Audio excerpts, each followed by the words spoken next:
7 months. It's been 7 consecutive months that detached homes have seen a decrease in sales. But is that the same story for the benchmark price? Pretty much. Hi, my name's Adam Fife, your Calgary Realtor. If you're thinking about making a move, or if you just have some questions about the housing market here in Calgary, Alberta, then go ahead and click the link. It's the very first link in the first description and book a call. Now, you may have noticed that this is the month of Movember, Mustache November. I now have a platform and I'm actually quite excited to bring some awareness to men's health by looking like my father and asking for minimal donations to support the cause. The link is in the description, so go ahead and check it out if you're willing to support me and watch me grow this mustache throughout the month. Okay, so here are the numbers for detached homes in Calgary for the month of October. Now, this video is a part of my monthly series where I go over every other property type in Calgary. So make sure to check out the channel for those other property types and an overview of the city as a whole. But let's get this going. So let's start off by looking at the year-to-date stats package for detached homes in all of Calgary. Now, everyone's first question is what's going on with those prices, and you can see that here. This is the 5th month in a row that we've actually seen a decrease in the benchmark price for Calgary as a whole. Now, we are at $623,900 for a single family home, down about $4,000 from last month, $24,000 down from the highs that we saw in May, but we're still up over $65,000 from last year. So yeah, it's been a pretty wild year. Moving forward, we can see that the sales were the lowest that they've been since January of 2021.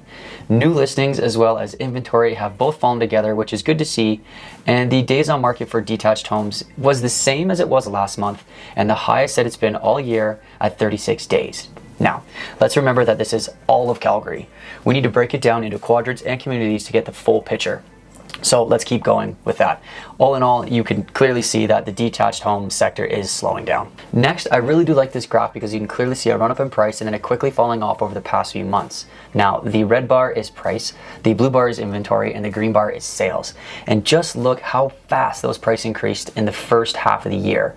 Pretty wild to be advising clients through that period of time. So obviously prices have fallen, but it's good to see that the inventory and the sales both falling together. Back in February and March, you can actually see sales outpaced inventory, which caused that very fast increase in price as demand was very intense. Now that sales have leveled off and inventory has also started to decrease, you can assume that prices will continue to fall, but they shouldn't fall too much if things kind of keep the way that they're going. If we see an increase in inventory and a major decrease in sales, then I may be saying something different about the prices in this sector. Now, again, you do have to remember that we are going into the winter months here in Calgary. In a normal year, prices will continue to fall like they do every other year until we start to see the warmer weather come around next spring. Okay, so this chart here showcases the detached market for each quadrant of Calgary. This will help us understand what is going on a more micro level. Now, there is a lot of good information here and you can spend a few minutes browsing through it. Now, I'm just going to go over some of the highlights. Now, when you first look at this, everyone wants to know what the price point is in their community, and you can find that here. Now, you can see that Calgary West was the only quadrant to see an increase month over month. It was only 0.73, so about $6,000.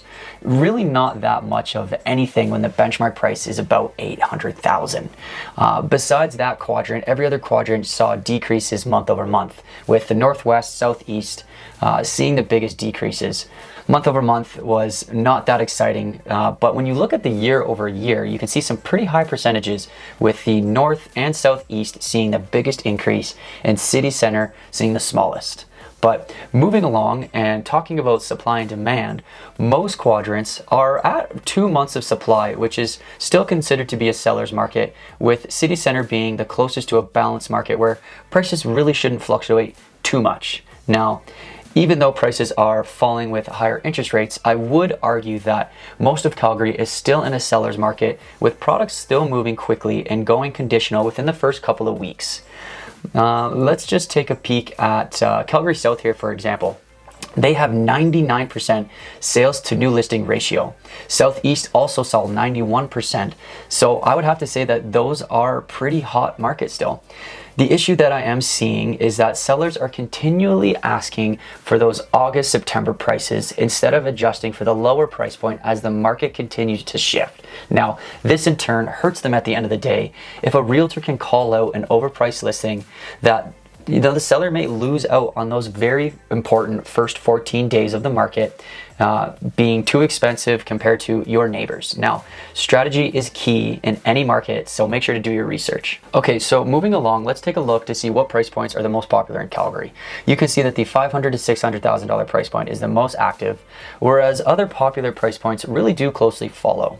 When comparing to last year, you can see that the $400,000 to $600,000 price point was by far the most popular. But with the shift in demand, a welcome change has really changed the outlook of the $600,000 plus range, which is very nice to see. Now, moving along, and it's quite the same as last month, and I thought it was really interesting, but the year-to-date sales last year actually outperformed this year's number by 423 sales. Just last month, that difference was only 28 sales in favor of 2021. Now, when you dive into the numbers to compare, you can see that the $500,000 price point is pretty much the tipping point. Last year, there were a lot more sub $500,000 sales, whereas this year, it's basically doubled. Kind of neat. P.S. I think this is kind of neat too. There were 8 more $2 million plus sales in the month of October. Just October alone. But that's all I got for you folks. I plan on doing these videos every single month, so make sure to subscribe for this high quality insight.